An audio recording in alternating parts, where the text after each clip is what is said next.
I am now pleased to introduce you to our trainer today, Jarell Meyers, PhD. So Jarell R.O. Meyers, PhD, is a clinical psychologist licensed in both New York and Massachusetts with training in cognitive behavioral and didactical behavioral approaches to treatment. He earned his doctorate in clinical psychology from Fairleigh Dickinson University and completed an APA-accredited internship at Mount Sinai St. Luke's Hospital on the child and adolescent track. He also completed a 2-year postdoctoral fellowship in child and adolescent psychology at New York Presbyterian Hospital, Weill Cornell Medical Center in White Plains, New York, where the focus was treatment for anxiety. Dr. Meyers used that experience at McLean Hospital in Cambridge, Massachusetts, where he worked with children and adolescents diagnosed with anxiety and obsessive compulsive disorders in an intensive outpatient clinic. He has expertise and has worked with adolescents and young adults with comorbid anxiety and substance use disorders and adopts a harm reduction approach when appropriate. So I welcome Dr. Meyers. Welcome. Thank you so much, and thank you for having me. It's a privilege and an honor to be here. I'm excited to be representing the CMC Foundation for Change today in talking about the invitation to change. What we're going to be focusing on are 2 specific areas. So behaviors make sense and one size does not fit all. Over the next 6 weeks, we'll be focusing on different areas within our approach. And overall, the approach is one in which we are thinking about how we are helping people who are struggling with substance use disorders, as well as their families and loved ones through the process. So that is going to be our focus today. Before I specifically get into what we're doing, I wanted to first talk about the foundation itself. Our goal here is to disseminate information that is both scientifically based and based in self-compassion and kindness as a means of providing it to the layperson. Our goal is to have it in the hands of as many people as possible to help folks who may not be able to receive help, may not be willing immediately to receive help, but that could use that help. In addition to that, we wanted to be able to provide families with a sense of community so that they are not isolated or have to go underground per se, but would have the opportunity to work together in a supportive environment to help both themselves and their loved ones. And overall, we're big on compassion and empathy. So our goal is to ensure that it isn't just the scientific piece that is being passed on, but it's also the idea of kindness in the way that we are approaching the families and their loved ones. So as much as we can, we want to take opportunities like these to pass this information on. So it's in the hands of families and professionals so that we're all starting to think differently about how we treat substance use disorders.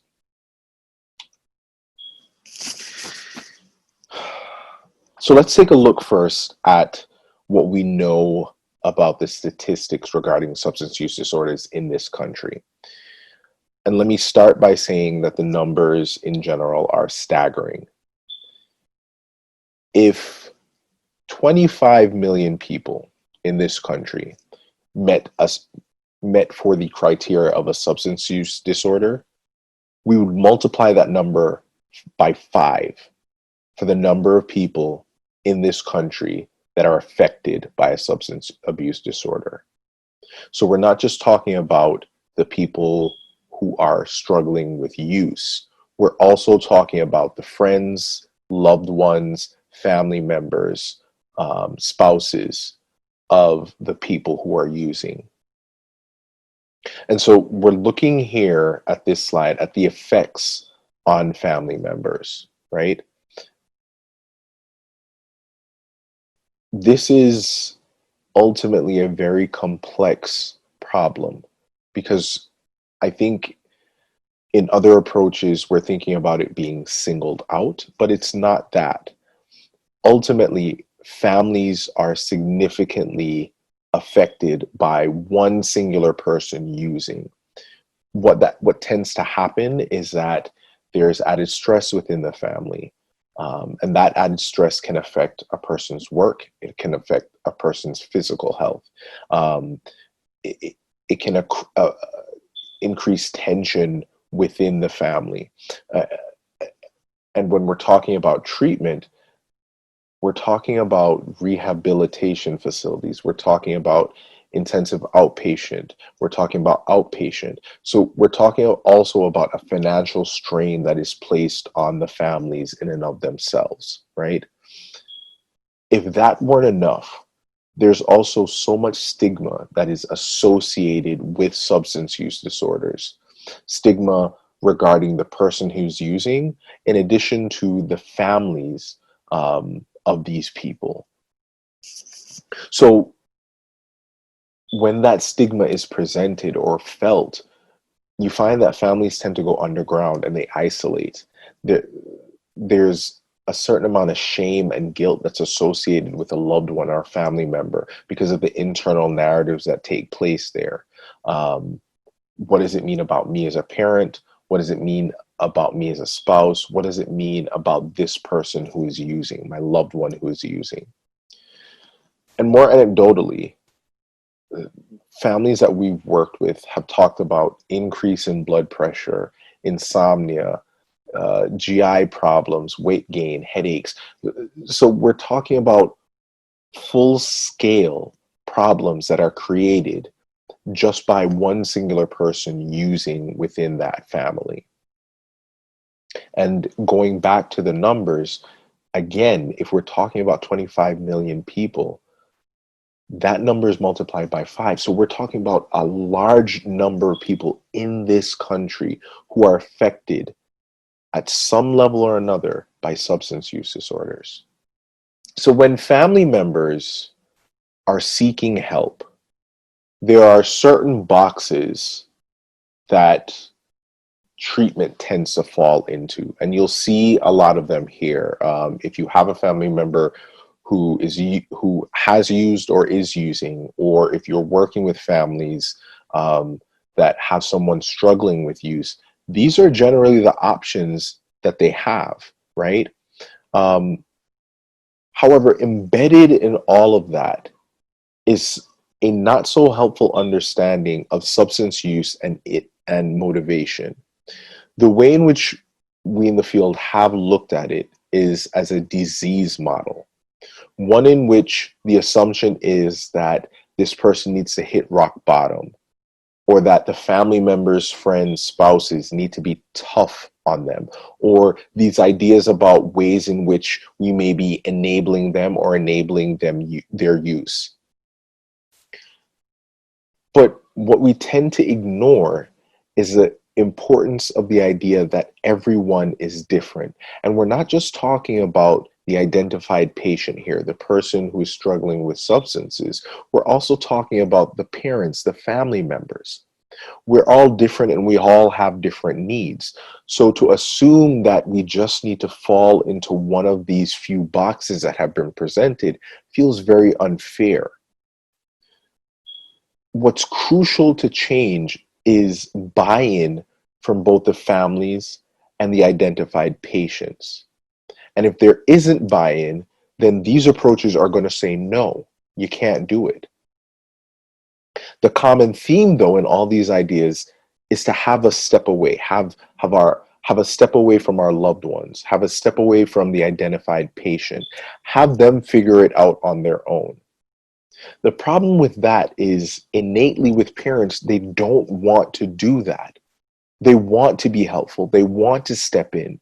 They want to make sure that they're taking care of their loved one. So it's hard then to ask them to step away. Now, I'm not saying that these approaches don't work. They may work for some people, and if that is the case, fantastic.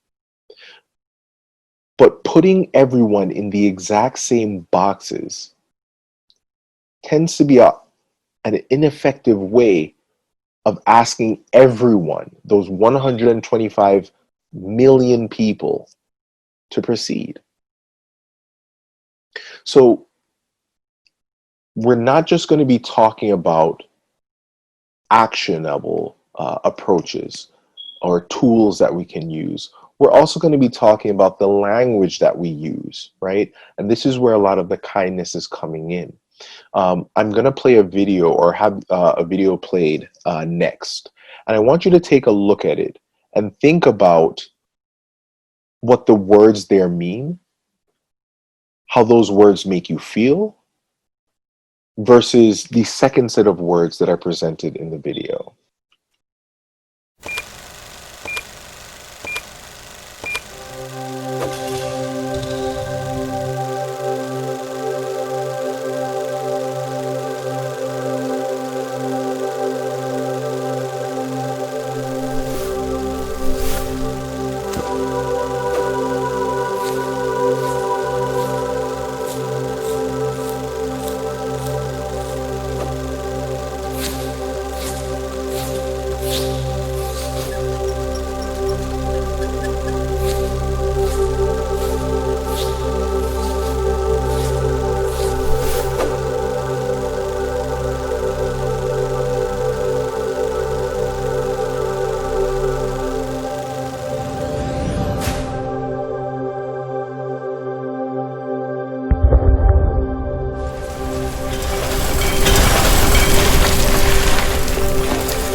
So after viewing that video, I'm curious about what sort of thoughts came up as you were watching those words. What were you feeling? What did you notice? What was the difference there?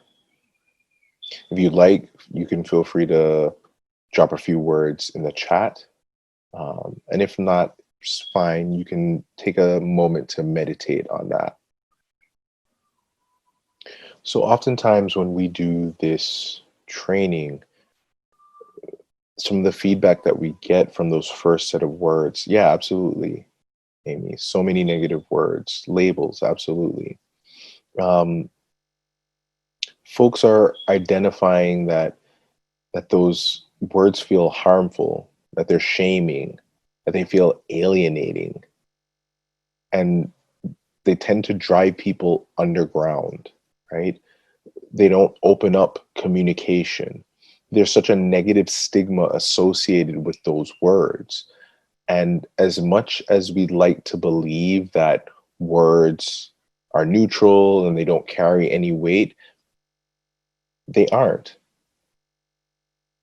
So as we enter this next section, we're going to be focusing on how to use words in a way that maximize their helpfulness and not necessarily minimize the communication that and the doors that can be opened when discussing this.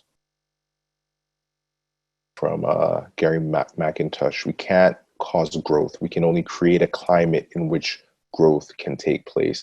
And this is, I think, key to what we are doing. What we want to be able to do is provide an approach that is empowered by those second set of words that you saw. We want to open doors to communication. We want to open doors to attempting something different. We don't want us to get stuck sort of in the same things that we may have been stuck in the past. So the invitation to change and the core values of it are stemmed from the idea that science and kindness together can help bring about change. So when we're looking at the scientific approach here, we're taking from three main areas: the community reinforcement and family training protocol, CRAFT, motivational interviewing, and acceptance and commitment therapy, ACT. The reason why we chose these three approaches is, one, because they're all evidence-based. So they're based in science, they're shown to work and to be effective for people. Specifically, when we're taking a look at each, CRAFT is focused on helping to bring in families into substance use work. So it's looking more so at the community around the identified patient and how that community can help to create an environment in which change can take place. Not putting the onus only on the identified patient to change, but looking at how we can encompass all of that so that the environment encourages that to occur. Motivational interviewing is an approach that is used for helping people to think about what they like to achieve for themselves or the goals that they may have for themselves and come to that decision on their own.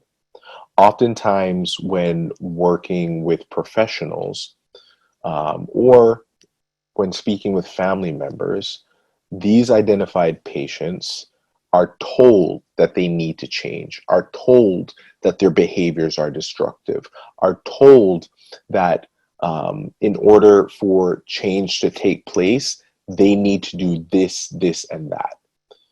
There's no sort of internal motivation or process that comes along with that. And so as a result of that, there may not be any skin in the game. There may not be any buy-in. Motivational interviewing changes that by having that person think about what it is that they want and being patient in that approach, not necessarily forcing them in one direction or another, even though you may have a direction in which you want the person to go, but allowing them the space to talk and to think about what it is that they want for themselves. Finally, acceptance and commitment therapy is an approach in which we take a look at mindfulness and willingness.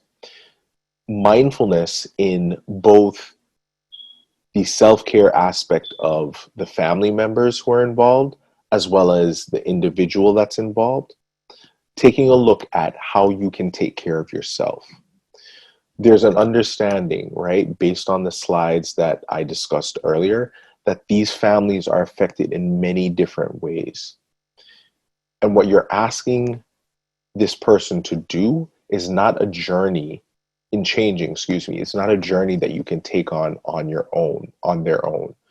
The families are going along with them. And so in order for that to take place, the family members have to be willing and able to take care of themselves, because it's a long process. It's a long journey. There are going to be ups and downs. There are going to be times where you're going to be discouraged. And if you are trying to pull from an empty well, it's not going to be effective. It's not going to be helpful. Ultimately here, the combination of science, so craft, motivational interviewing, and ACT, and kindness towards self and towards your identified patient is the key. What it's allowing us to do is leverage the power of relationships and connection so that we as a community can remain part of the helping context and pair it with strategies and skills that are supported by science. And by the way, even that, the power of the connection with family is also supported by science. That's where craft comes in. So what we're talking about here is taking everything that we already have in the psychological field, matching it with self-compassion and mindfulness and willingness, putting that together as a package that helps people to begin to think about how to change while also helping family members think about how we talk, how we speak, how we talk about and how we speak to our identified patient, the person that we love that may be struggling.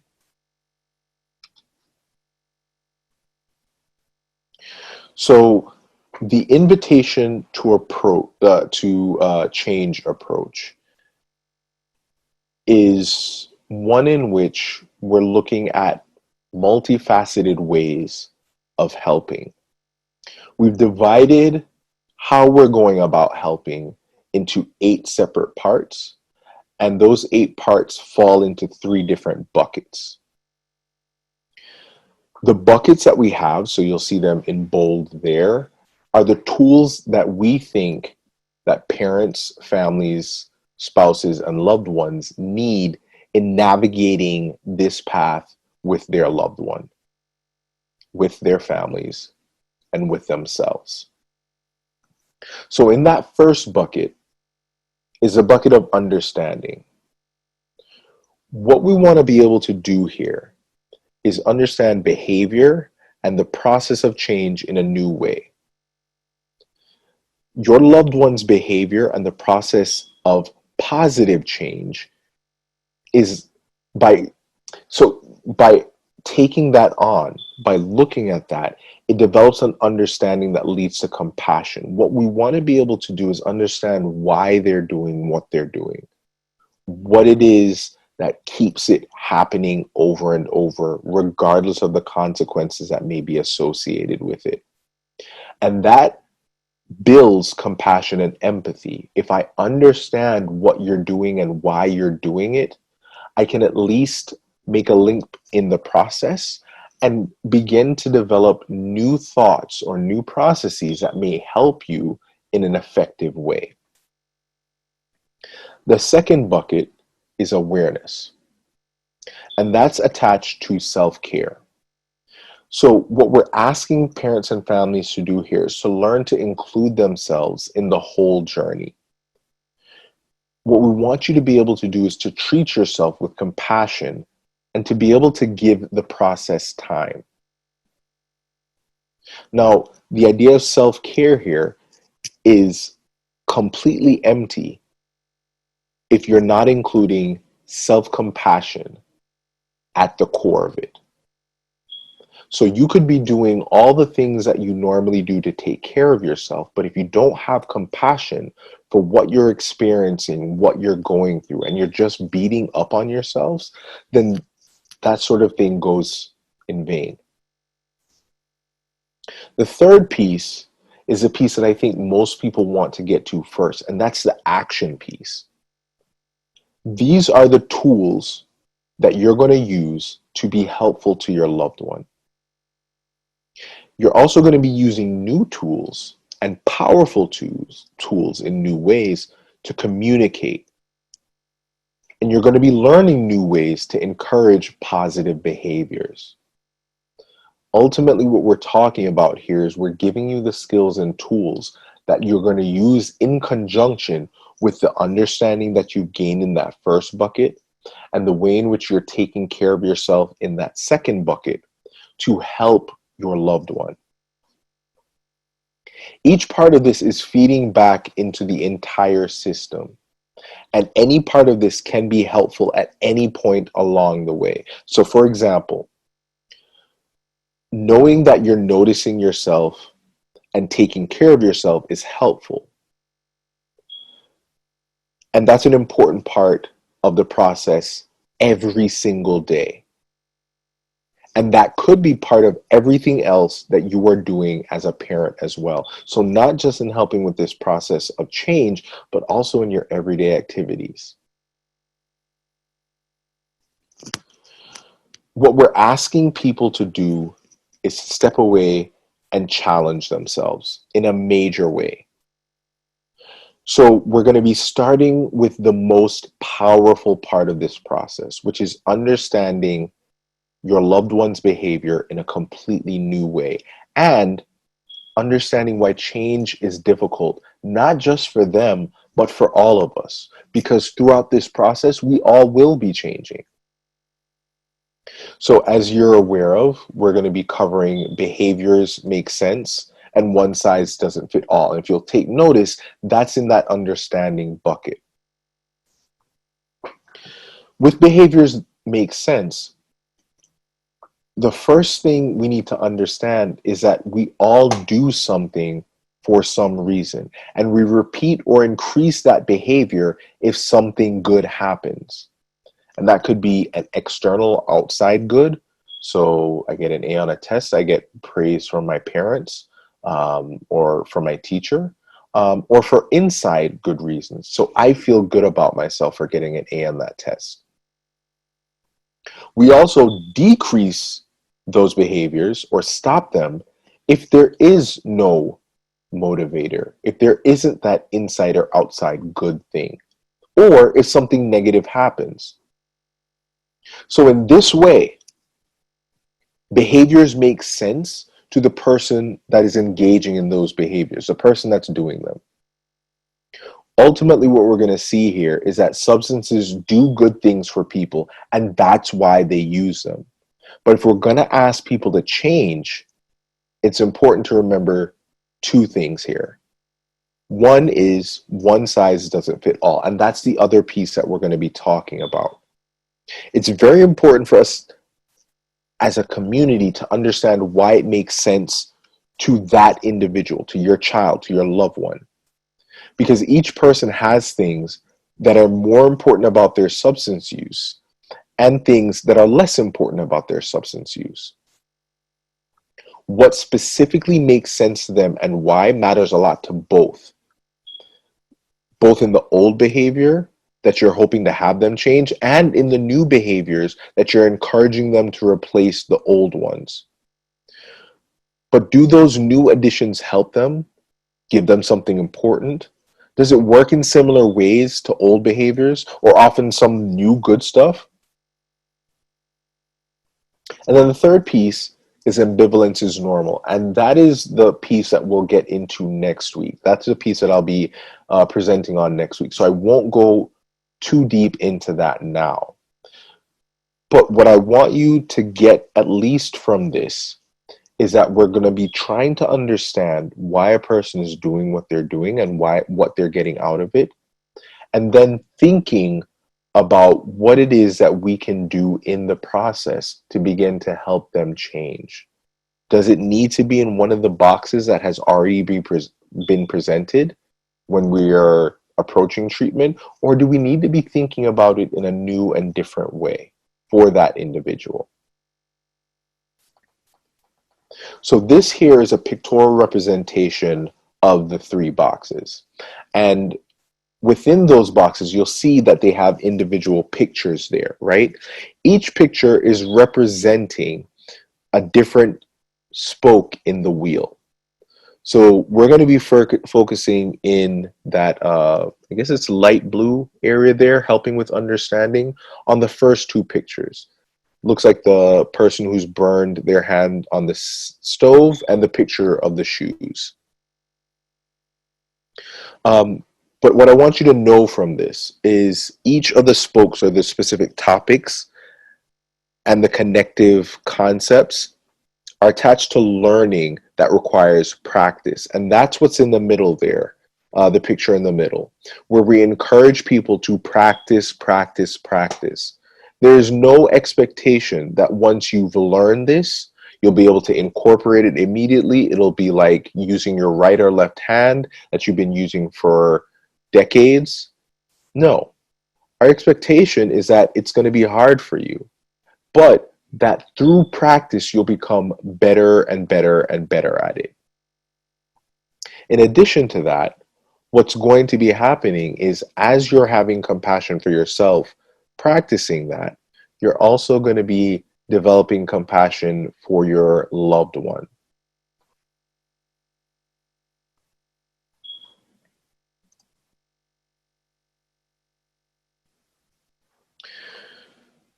So we've talked a bit about how we're going about doing it, but let's stop for a moment and talk about the process involved. I think oftentimes when we think about substance use disorders and how we treat them, we're thinking of going from point A to point B, right?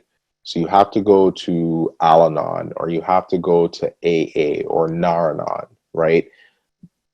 And by going that and having them work the steps and do all the things that you need to do, then at the other end, the person comes out sober and supported, and they've made the changes that they need to make. Whereas I think it's much more of a winding process than that. What we've noticed is that the invitation to change offers a process that helps families to respond to complex problems. That's the winding road. And it helps to provide lenses to families so that they're thinking through different options and they begin to practice things that can help to create other possibilities. So we're not just thinking about A, B, C, but if we're going through door A, what other pathways are available? Ultimately, we're not looking to provide the one singular right answer that promises to fix the problem.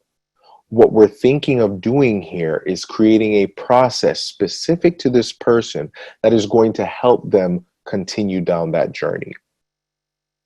I like to think of it as, I am not giving you a fish when you're hungry, but I'm taking you to different waterways. I'm taking you to different areas where you can fish. I'm providing you with different poles so that regardless of where you are or what you're doing, if there's water around, you can go fishing.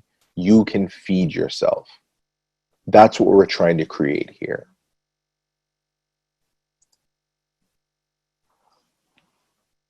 So this slide often highlights the importance of processes in trying to help someone else. And these are the things that come up for us as helpers, as parents, as loved ones, friends, spouses, right? These things are dredged in emotions. And these are the type of thoughts that kind of force our hands in ways that we may not want to go or that may not be helpful for that individual. It feels as if these sort of questions or these sort of thoughts push us into thinking in those individualized boxes for treatment, the ones that we are always presented with. And again, there's nothing wrong with them. It's just that we need to be thinking about specific ways to help this person. And it may include some of those boxes, but it also may include some other pieces as well. I wonder if the folks here have heard or thought of any of these things, any of these specific thoughts.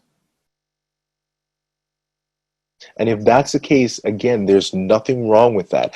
I would say that the majority of people and family members who are experiencing someone struggling with substance use do hear these thoughts. They do experience this. But as you're doing that, I want you to think that there are different ways that you can go about helping people. So you'll see a red box around our gentleman here who's burned his hand on the stove. And that's our behaviors make sense box.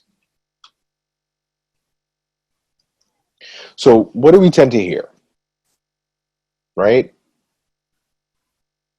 from parents, we tend to hear, why is she doing this? Doesn't she know how much this hurts us? This behavior makes no sense. What is it that he or she was thinking? I wonder if there are folks here who have other questions or thoughts similar to this.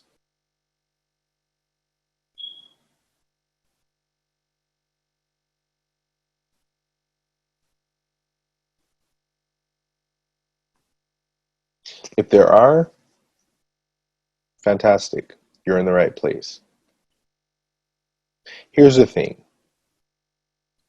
These questions elicit the fact that we don't quite understand what it is that our family member is experiencing in the moment. We don't know why they're doing what they're doing. And the way that the mind works is that we try to make connections that may or may not exist. So we'll make up our own reasons. They're trying to hurt me. Or I can't make sense of it at all. I see how destructive it is to him or her or they. And so I'm not even trying to understand that. What we want to offer is a new perspective, a new way to look at things. So whenever you see this lens come up over the next 6 weeks, that's what we're thinking of there. We're offering you a new perspective, a new way to look at it.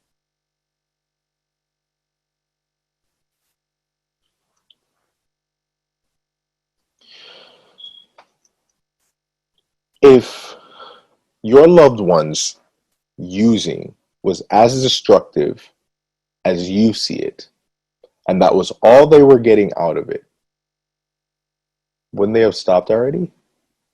If it was as simple as me touching a hot stove and learning that the stove is hot and it's burned my hands and it's caused pain, and that pain doesn't go away immediately, and depending on how severe the burn is, there may be a hospital visit, there may be medication, there may be continued pain. Why would you do it? Here's the thing though. People do things for reasons that make sense to them. Right? I'm studying to get a good grade. I go to work to get paid. I'm nice to people because I value and respect them and it makes me feel good about myself. But what about I get high because? Is that so different? Substance use provides short-term positive consequences like pleasure, social ease, emotional and physical pain relief, numbing, avoidance, all of that. So it's not crazy. And as human beings, we're accustomed to scratching the itch whenever we're feeling discomfort. So if I'm feeling bored, I might turn on the TV. If I'm tired during the day, I might take a nap. If I'm feeling anxious, I might have a piece of candy to calm myself down or some other comfort food. If I'm feeling restless, I might hop on my phone, do some social media stuff, talk to somebody. That's part of what we do.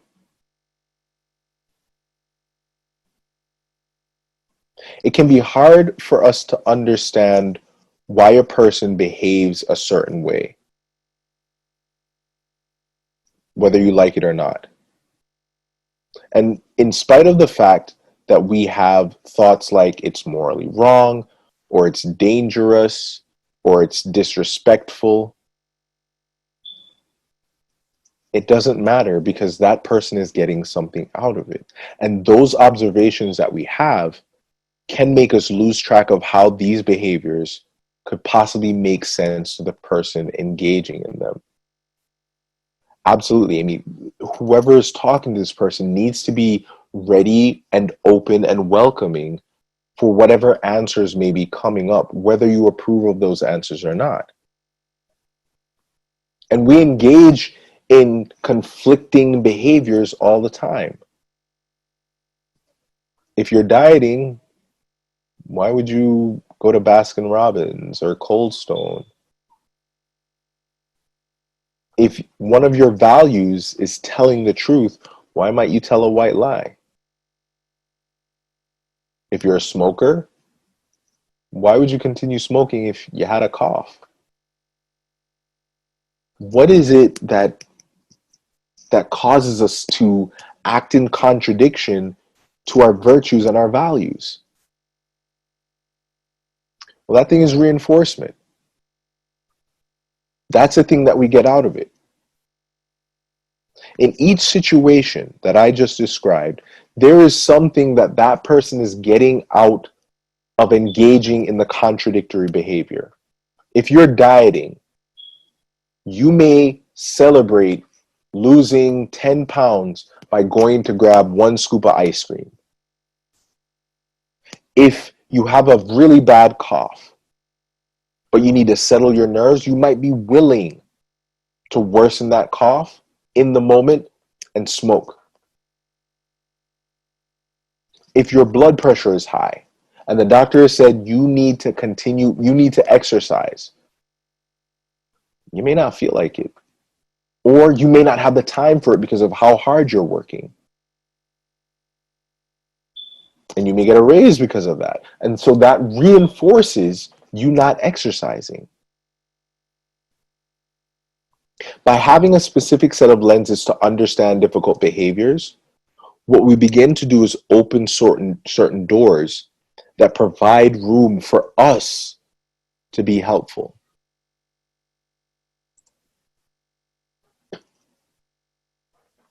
Absolutely. It's incredibly challenging to break out of cycles, right? And especially when those cycles are reinforced. And this is actually what we have here in this diagram. That any behavior that we engage in is either reinforced or not reinforced. If that behavior is reinforced, the likelihood that we will engage in that behavior again significantly increases. So you may want to start dieting and exercising, but if having that slice of key lime pie after work helps to make you feel better and celebrate the day, then it's going to be hard to break out of that cycle because it's reinforced. You feel good. It tastes good. If you didn't get that feeling out of eating that key lime pie, you wouldn't do it. The behavior would be stopped. You wouldn't continue.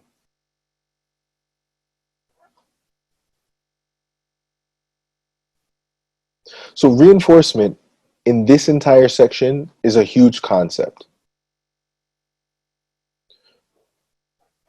Reinforcement overall, as I said, increases a behavior because it adds good thing to the environment. And we call that positive reinforcement, or it takes away bad things from the environment.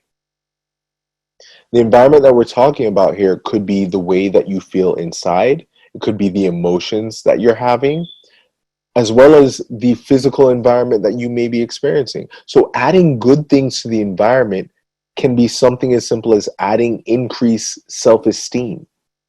There's so many people that I work with who experience social anxiety. And whether it's drinking or smoking in social environments, it makes them feel better. It makes them feel like they're more fun. They get that feedback from their friends, from the people that they're around. And that feels good. So why wouldn't they use when they're going out into social situations? In addition to that, like I said earlier, taking bad things away can be decreasing anxiety. And that's an example of negative reinforcement. That's a social situation that I was talking about. Whether, though, it is a positive reinforcer or a negative reinforcer, both of them are associated with increasing the preceding behavior. That means that both of them are associated with increasing the likelihood that that behavior will happen again. Punishment, though, on the other hand, which is sort of the antithesis to reinforcement, that decreases behavior by adding things to the environment or taking things away from the environment. that are supposed to make the behaviors less likely to occur. That doesn't always happen. New learning may occur as a result of punishment, and then that new behavior may be reinforced. And it could be one that we want the identified patient to engage in, and it also could be one that we don't want them to engage in. So we tend to rely on reinforcers as a means of helping people to engage in behaviors that we want them to engage in. Additionally, reinforcers are going to help us to understand why a person is engaging in any sort of behavior. By understanding that piece, the thing that they're getting out of using, that is what we're going to be using to help them make changes.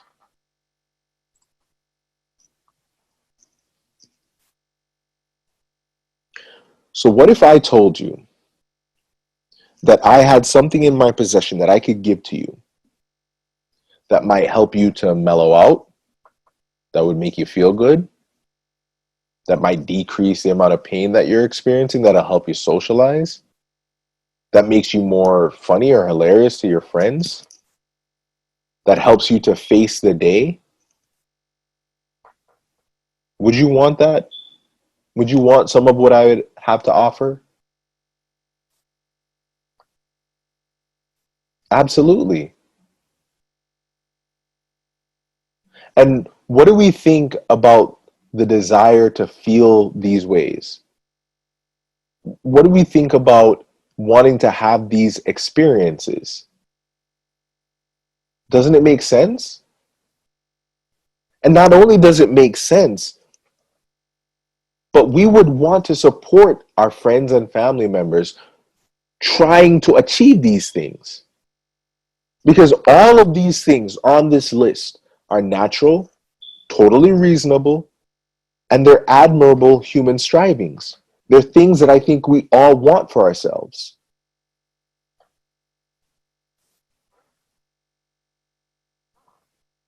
So what if I said to you then that every single thing that is listed here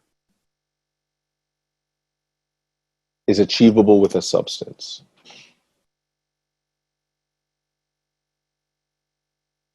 Why is it then that those goals become unacceptable?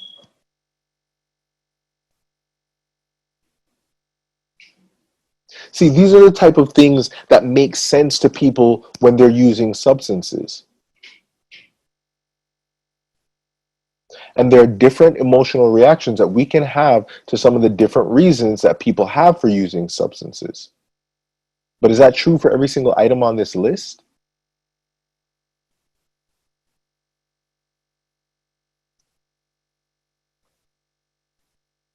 Look,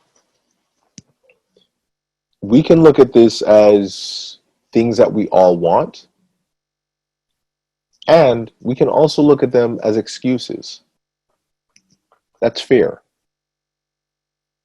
But underlying the idea that it is an excuse is the idea that this is all just addiction, or this is just addicts being addicts. That idea goes exactly opposite to what we know and what is useful. If we're not going to distinguish individual reasons and reinforcements for why this person is engaging in this behavior, what it leaves us with is no way to help them change other than compelling or controlling them. So yeah, for you, Amy, you might be able to replace using substances with yoga, or yoga is the thing that helps you to achieve those things. But if yoga was looked down upon, if there was a stigma associated with yoga, would you just be willing to give up yoga? Probably not.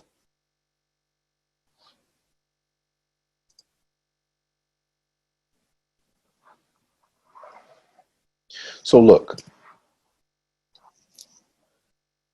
going back and summarizing all this, right? Behaviors make sense because it's all about reinforcement. What we want to be able to do is help helpers not take these behaviors personally. It's not about you, it's about what they're getting out of engaging in these behaviors. By doing that, by not making it personal, by separating it, what you're helping to do is to develop and increase empathy for the behaviors that this person is engaging in. By increasing the empathy, you're increasing the likelihood that collaboration with this person takes place. And that's collaboration both ways. So that person is taking a step forward and you're taking a step forward. You're working towards moving together.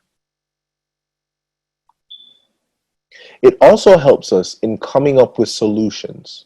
So you can begin to strategize about other behaviors that help to change or to change. You begin to think about other behaviors that the person can engage with that changes their current behaviors.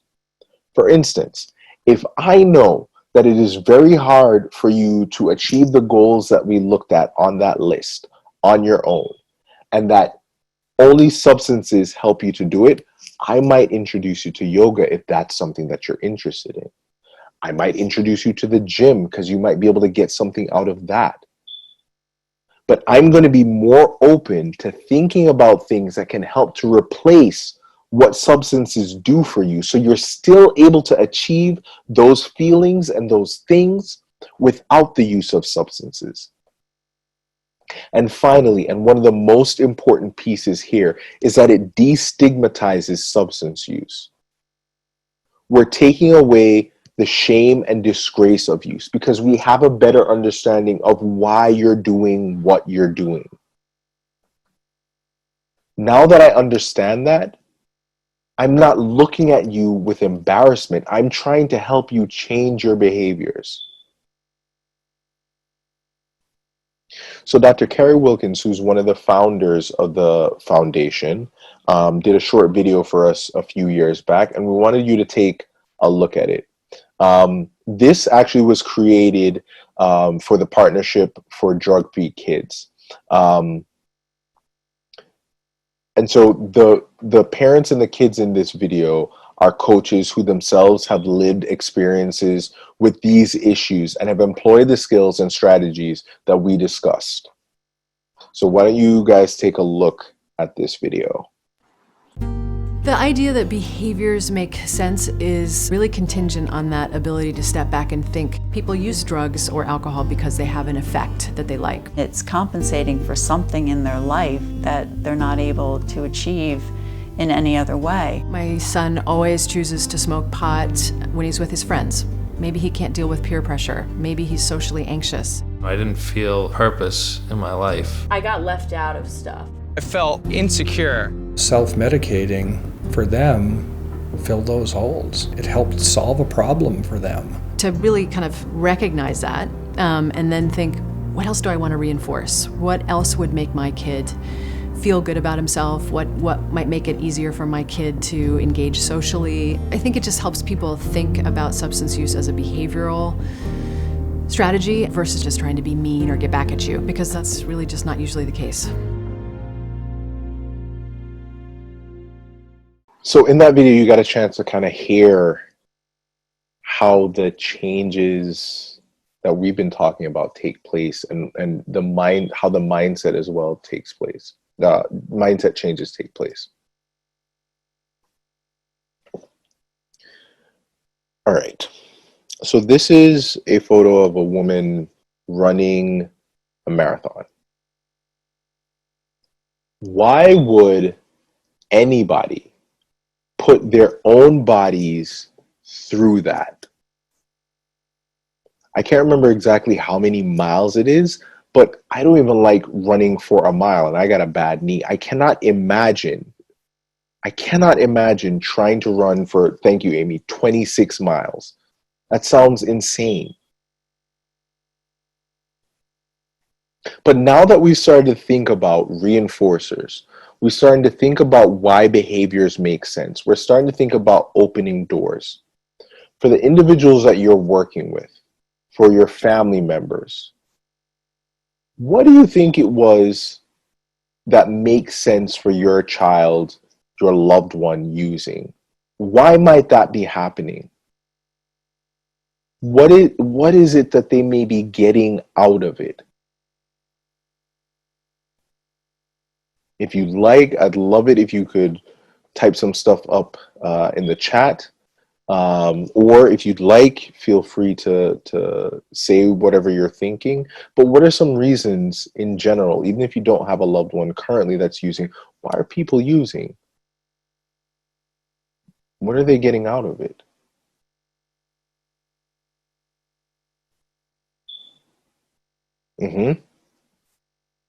Absolutely, it's numbing.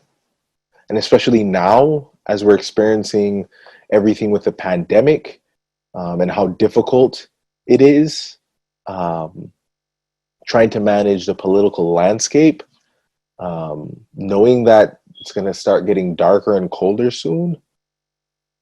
Why wouldn't you want to numb out of that? Why wouldn't you want to medicate? Absolutely. Why wouldn't you want to self-medicate? So I'm grateful for the first hour that you guys have provided me with. Let's continue.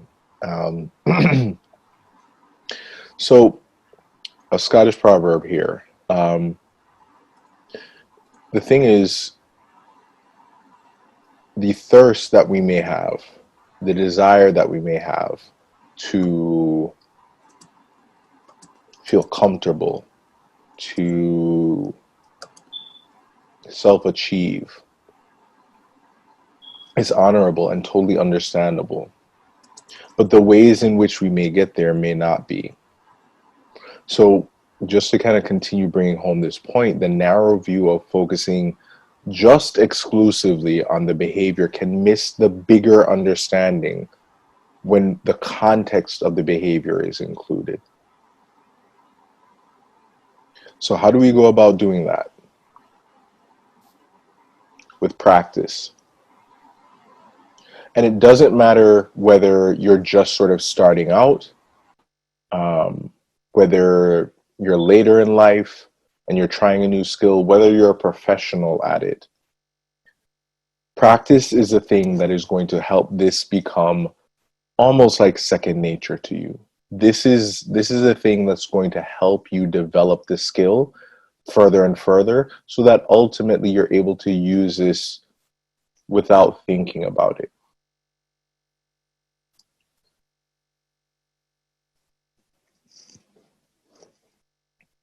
So what can be helpful about this approach to understanding behavior? Well, it helps us to understand behavior because it highlights that reinforcement follows a behavior. So they're getting something out of it. And it provides ideas as to what other behaviors can be used to get similar outcomes.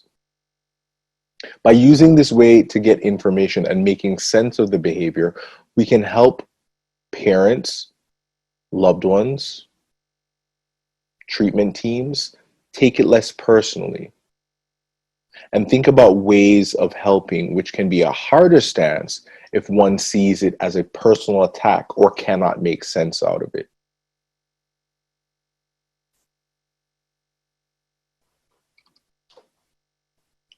So I have a vignette here. There's about a young man, or a few different people actually, that we've worked with. And this is an example of a time where he had a slip. I'm going to read this out loud for us. And as I'm reading, I want you to think about some things. But just gather your thoughts as I'm reading first. So I was hanging out with my friends at the park, and someone had a bunch of pills and said it was painkillers. And I could tell that they were, that they were oxy. Sorry. I know I said I was not going to do it anymore, but it was Friday night after a lousy week, and I was a bit uptight. School, arguing with my parents, I was pretty down all week and thought this would be a nice way to take the edge off. I was kind of excited when I saw them in the bag. I took one oxy and downed it with a beer. I started to feel pretty good. Spent the rest of the night listening to music with my friends, laughing and having a pretty cool time. On Saturday morning, though, I was bummed that I messed up again and was nervous that I would have a urine test. My parents would freak out if they found out. I also wound up sleeping late for work and missed my shift at the restaurant. Based on that, what do you guys think are the behaviors of interest? What were the actual behaviors that this person engaged in?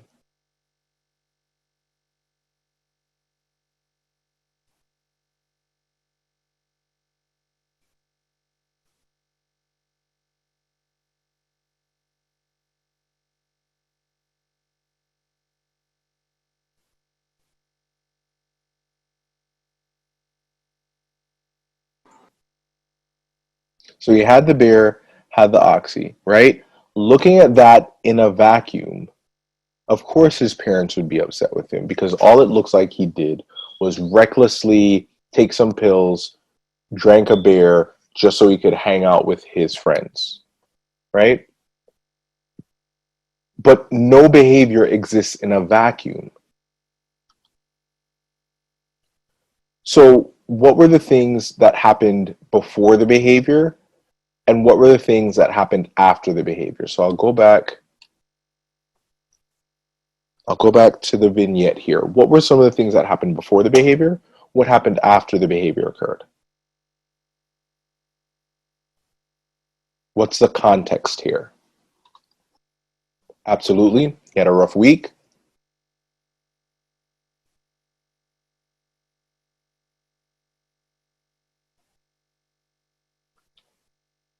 He was feeling down.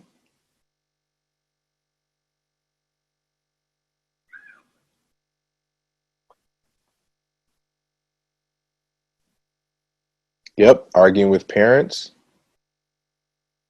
Also, he had mentioned some stuff. So school, yep, he was excited to see the pills. And what happened after he took the pills? What happened after he had the beer?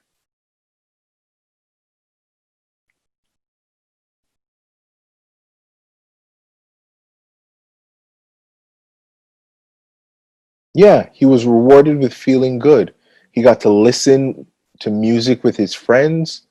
He got to laugh with them. He got to socialize, exactly. And he had a good time.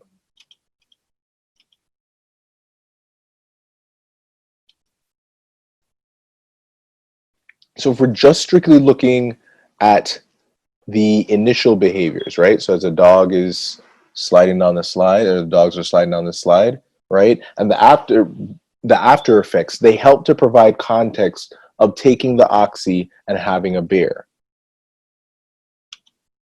This is what we call a behavioral analysis, right? So there are all sorts of factors that are influencing behaviors. And when we fill in these boxes, we can start to get an idea of how behaviors make sense. There are always going to be preceding events that make the behavior more likely to occur or less. And there are things that follow the behavior, the consequences that make it more or less likely to happen. The things that happen before and after behavior make it more or less likely to occur. So let's notice the preceding events or what led up to the behavior. In this case, there were a lot of external events. Being at the park, it was Friday night, he was with friends, he had had a difficult week, and he saw the oxy. There were also a lot of internal events. He was feeling stressed, he was feeling uptight, he was upset by a fight with the parents. He was feeling down all week. And then he got excited at seeing the oxy. So when we're thinking about this, we're thinking not just of consequences as a whole, but positive and negative consequences. And those are the consequences that come after the behavior, but will have an impact on whether it's a repeated behavior in the future or not. So some of the positive consequences of the use as experienced by this kid was he was feeling good, he was laughing and hanging out with friends, right? He was listening to music. But what are some of the negative consequences? He was feeling disappointed in himself the next morning. He was feeling anxious about getting caught, a potential argument with parents, and he ended up missing work, right?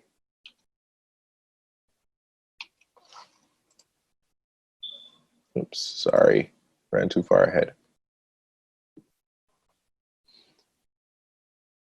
So one thing to notice here, right, is the timing. All the positive consequences, notice when they happened. And all of the negative consequences, notice when they happened. So the positive consequences were immediate. The negative consequences came later on. And so while both positive and negative consequences occurred, it can be useful to ask, what were the first consequences experienced? Because that's what's going to be useful, as it's going to help shed light on the immediacy of reinforcement and what makes drugs strong reinforcers. What made them strong reinforcers? He immediately felt good. He had a nice time. Everything that we said earlier.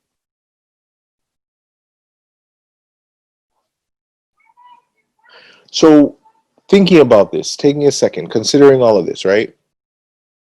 What other factors could a parent add in to help increase positive consequences and reduce negative consequences? We see that the positive ones were immediate. They happened just like that. And the negative ones happened the next morning. What is it that the parents could do here to maybe increase those positive consequences?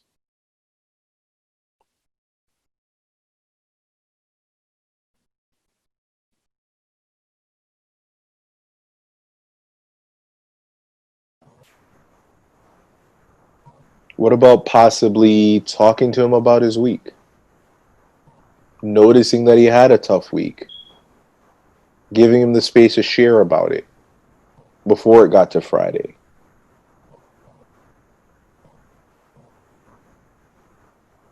What about doing some sort of activity with him? Just to kind of ease the tension.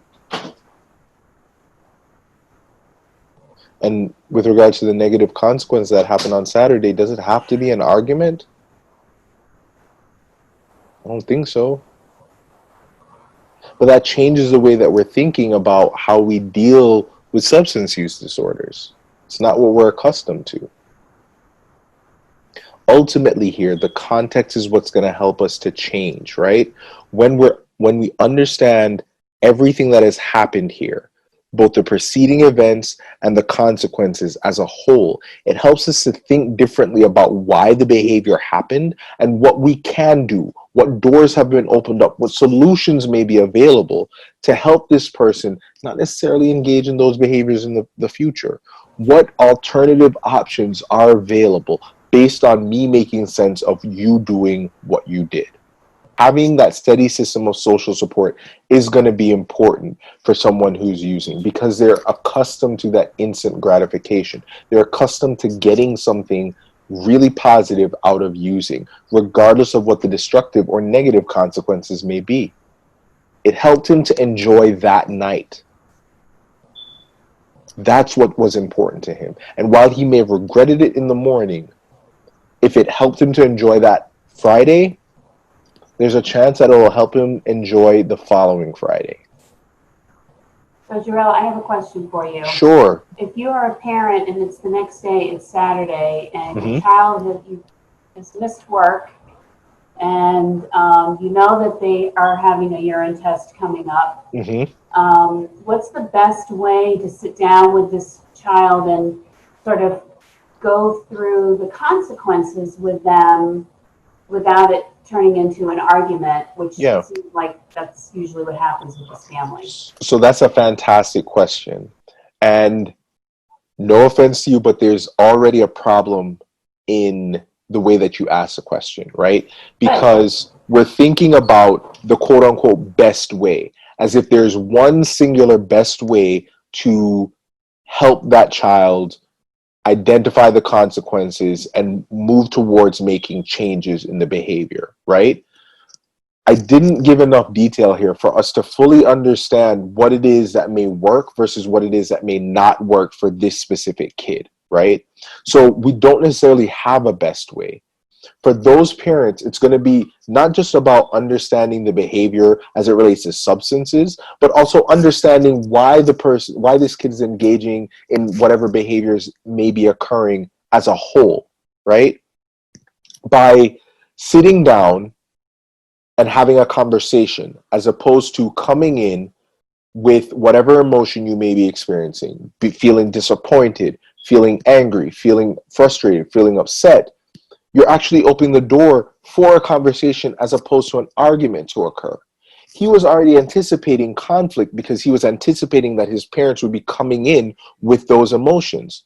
If they're not coming in with those emotions and are honestly looking for a way to help him to achieve those goals, right? Pass a urine test, go to work on time, and not have that conflict with them. And this is something that we'll talk about in a few weeks. But it's about that self-care, ensuring that the parents are taking care of themselves. So they're not necessarily coming in hot, but they're coming in ready to open the door for communication, right? That is not to say that there shouldn't be consequences associated with his behavior. He missed work, that falls on him, right? He doesn't pass a urine test, that falls on him too, right? Adding in your frustration and anger isn't going to necessarily enhance the situation. It's not going to make anything necessarily better. All it does is worsen it, and you're separating yourself from him. There's no collaboration going on when you're trying to have an argument as opposed to a discussion. What might be more helpful is if I'm taking care of myself, I have more resources to be able to lend to him or deal with whatever situation he's coming to me with. I may try to understand why he did what he did. Why did you take the oxy? What happened there? What were you looking to do? It doesn't necessarily sound like he went into the situation expecting to take oxy. He was going into the situation expecting to hang out with his friends at the park. That's something that we can all identify with. We're social creatures as human beings, right? And so what we're looking for is to engage with others, especially after we've had a long week. The oxy just appeared. And in that moment, it sounds like he had an impulse. I felt really bad. I've been accustomed to taking something that helps me to feel better. So I'm going to take this oxy and drink this beer, because they're two proven things that have helped me to feel better. And look what happened immediately after. Had fun with my friends. I enjoyed the music even more. So he was getting something out of it. By me taking the time to understand that, now I can shift the narrative, or I can shift the way that I'm thinking about it in the future. So if he has a hard week again, I know that he's going to be more prone to using oxy or to drinking beer or using any other substance that may come up. So I'm already prepared to strategize with him from the get-go. This has been a hard week. What can we do to relieve some of that stress for you? So that he's not put in a position where he has to make an impulsive decision. But I can't do that if I'm not collaborating with him, if all I'm doing is arguing with him. Does that make sense? It does. I mean, I was also even thinking about, parents modeling the same behavior, saying, I had a rough week. I'm gonna knock back a few drinks tonight after this long week. That's what they're saying. How do you argue with that? Absolutely. You can say as well, it's illegal. You're underage. Blah blah blah. And they're just hearing went. Right. Absolutely.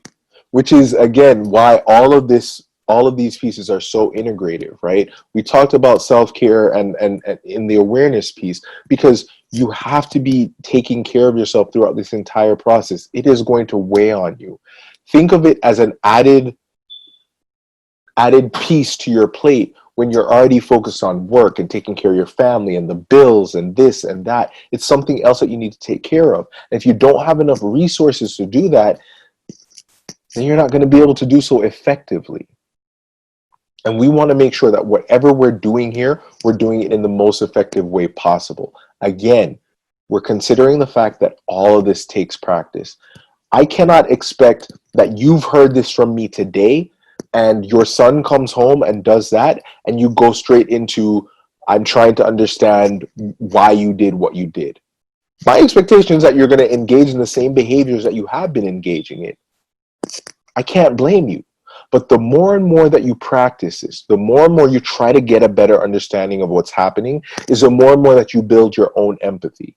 Because I can't necessarily identify with you using a substance, but I can identify with why you wanted to use a substance, because that's a human condition. We all experience that. Thank you for your question. I truly appreciate it, Amy. Okay. That is behaviors make sense. That is ultimately what it is. Trying to understand what the reinforcers are that are present that are helping to encourage this behavior to occur. What we're moving on to next is one size does not fit all. So that's that second box there with all the shoes and the red ones that kind of stick out.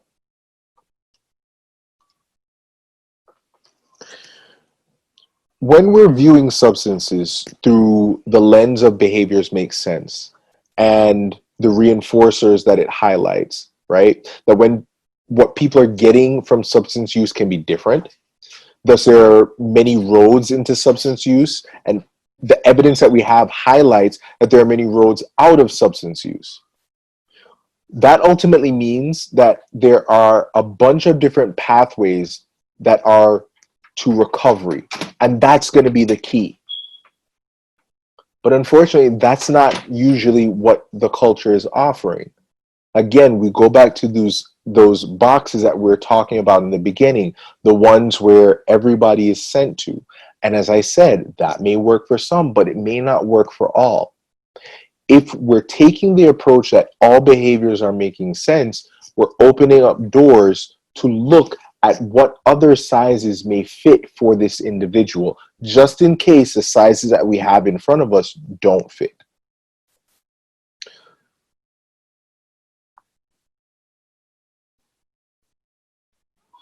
So look, when a parent or a loved one is searching for help for the identified patient, this is often what they hear. This is exactly what you need to do. You got to be tough on addicts. Addicts they'll always, et cetera, et cetera, et cetera. And that could be after meeting with that individual, the identified patient for a few minutes, a few hours, over a few days. But you tend to get some of the same language being used regardless of how long you spent with them. What we want to be able to do is think differently about that. Again, it's all about the pathways that have been opened up. We're all different sizes. I have a friend who lives maybe 15 to 20 minutes away from me. And I've been over to his house many a time. There's one time where I stepped in mud and my shoes were ruined.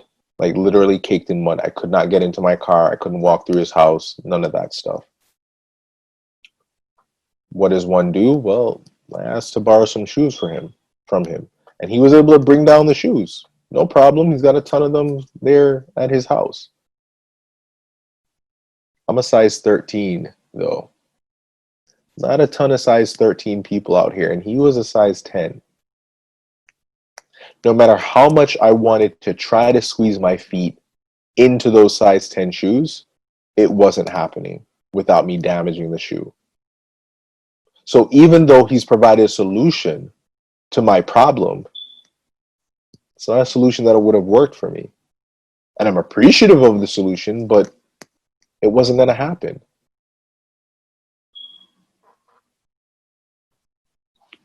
So with these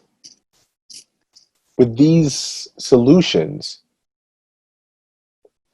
what we're trying to do, or what we have done, is implement a forced choice. The person is pushed to one or the other side of ambivalence. And we're not necessarily seeing the individual, but seeing them as a label. This addict needs this. So we're promoting further invisibility. And we're not necessarily focusing on the things that are important to this person, why they're using. So there's this desire to just have them work the steps or have them do this or have them do that, when we may not necessarily know that that is going to work for that person. Or we're working them so hard that they may not actually buy in. They're not confident in the work that they're doing, and the changes tend to be more short term. But when we're looking through the lens of one size doesn't fit all, and we need to find specific solutions for each individual, we're increasing their own motivation, and we're increasing their own buy-in and ownership of the change process in their lives. They're taking responsibility for the work that they want to do to change their behaviors. And there's nothing more powerful than that. I could will or want myself to fit into those shoes, but it wasn't going to happen. If you had a size 13, slide right in. That's what I needed, something specific to me.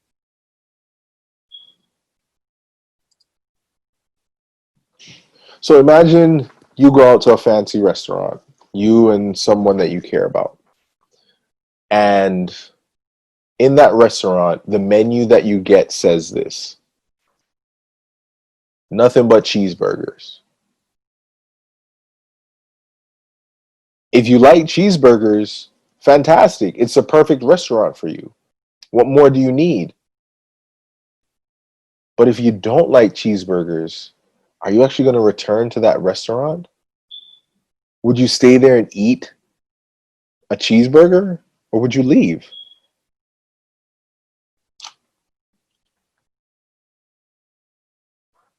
The one-size-fits-all message is not useful when looked at from a different perspective of the change process.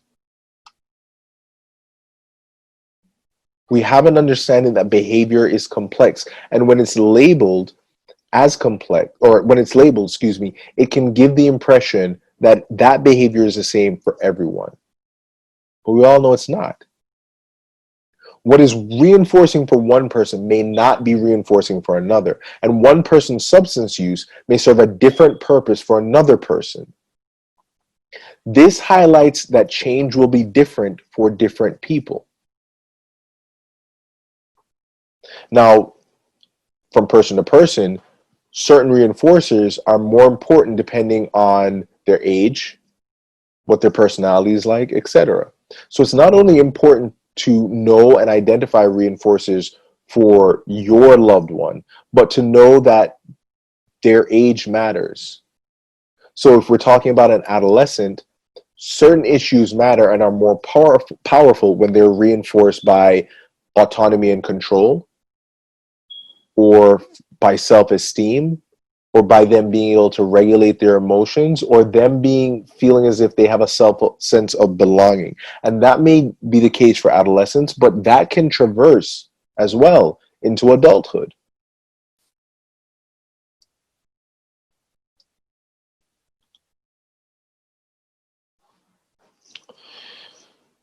So look, let me ask you this.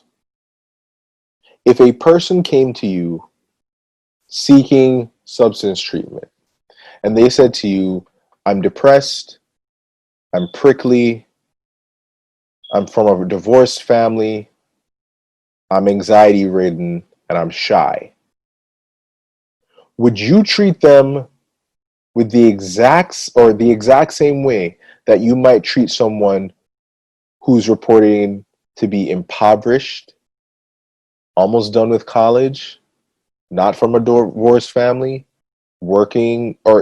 isolated, and never succeeded? Would they both need the same things?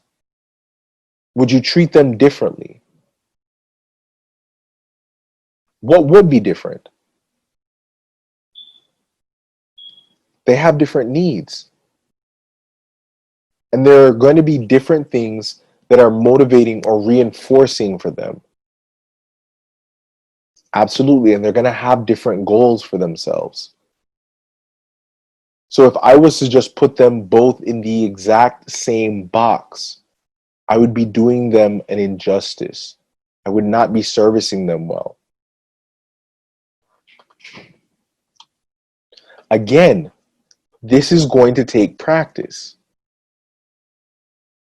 Any change that is going to take place requires practice, and practice is a process of adding.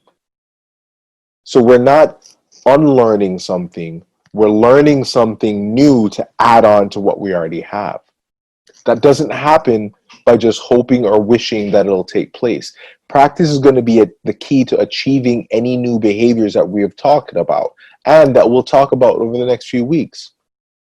So whether you're already an expert, have never done it before, or relearning, practice is going to be the key, both for understanding why a person is engaging in a behavior and for thinking about ways in which you can be helpful. So here's an activity. I got 3 different people for you. I got a 35-year-old with PTSD, doesn't know what to do with his career path, is using opiates, and has been using for the past 10 years. And he's been in jail, in rehabs, and a psych hospital. I've got a 55-year-old who's reporting to be super stressed at her high-powered job. She uses cocaine to cope with that and has done so over the past 10 years and has never had any therapy or treatment. And then finally, I got a 15-year-old who has a social anxiety disorder and depression. In order to deal with that, they use marijuana and alcohol and been doing that really effectively over the past 6 months. And they're seeing a therapist, but they're not too fond of the therapist.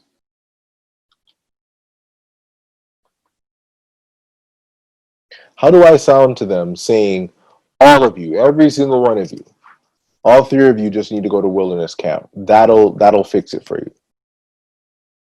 Does that make sense?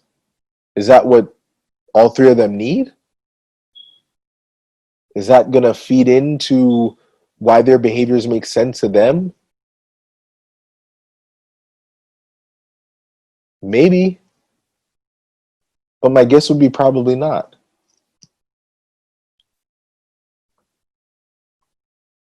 So if we're not going to recommend the same thing to all 3 of these people, why would we recommend the same thing to thousands, millions, hundreds of millions of people? They're not just going to fit in a box because we want them to.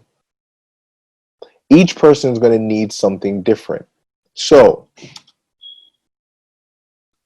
what does a 35-year-old need? What could be helpful for the 35-year-old?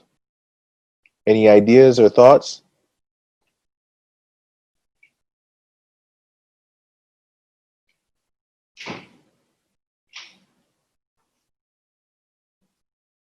Maybe focusing on his career goals, helping him to focus on that might help to reduce the amount that he's using, because clearly that's a stressor for him. Yeah, maybe doing a vision board for him, helping him to plan out whatever his goals are and have that visually in his bedroom or somewhere in his house. Maybe even trying different types of therapy, having family support for him. Absolutely. And addressing the PTSD, doing some trauma treatment. Of course. What about for the 55-year-old? What might she need?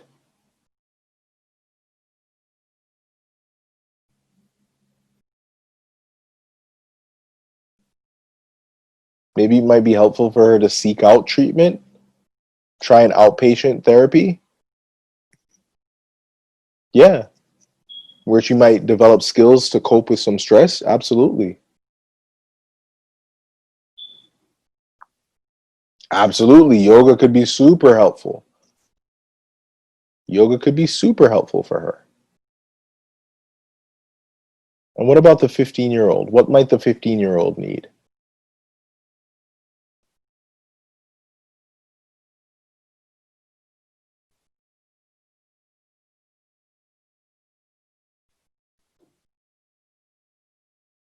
family support, maybe some social groups, maybe trying out another therapist.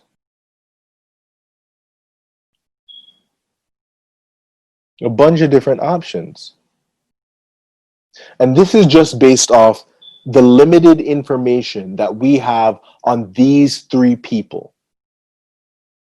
Based on the information that they've given us, we have come up with three different possible processes that these people could follow to be helpful in their change process. Why would we expect then that everybody else just needs to fall into their own box? It's not going to happen. All 15-year-olds don't need the same thing. All 55-year-olds don't need the same thing. All 35-year-olds don't need the same thing. So what we need to do is think about how to be specific. How do I specify? How do I think about this person? How do I think about what their needs are? How do I think about what they've told me about the reason for using? How can I then apply that to their treatment?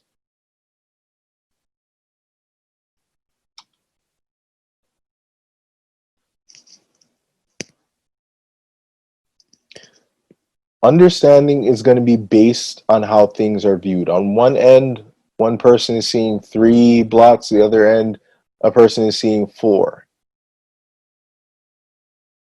The way in which we understand things and the way in which they're viewed, that's what's going to influence how people react and the strategies that they develop. Who's right here? Who's the right person?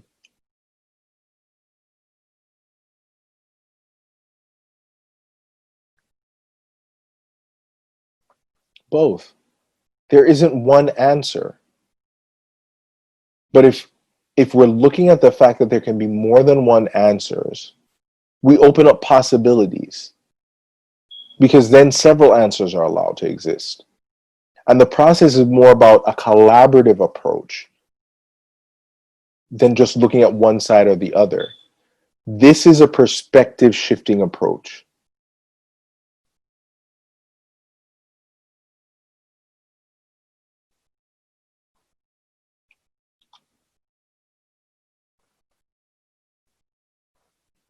Again, another quote here that I think helps to sum up what I'm talking about. By interpreting what is going on in the moment for that person and assuming that we can't just put them into one box or the other, we've opened up so many doors to solutions for what may be useful and helpful for that individual, for that person. So take a moment to reflect. So next week, we're going to be focusing on ambivalence, and ambivalence being normal. I'm going to be joining you for that next week, and we'll be able to go over it. And then the following 4 weeks after that, there'll be somebody else guiding you on the journey, but we'll continue going into the different buckets and talking about each spoke so that we have an opportunity to kind of see how we're thinking fully about helping people. This really is just the beginning of the process. From a level of understanding and trying to understand what's going on with people, it opens so many doors. It gives us the opportunity to give more. Thank you guys so much for your time. I appreciate your willingness to stick around and listen. I'm hopeful that this is a beginning that was helpful for you. And thank you.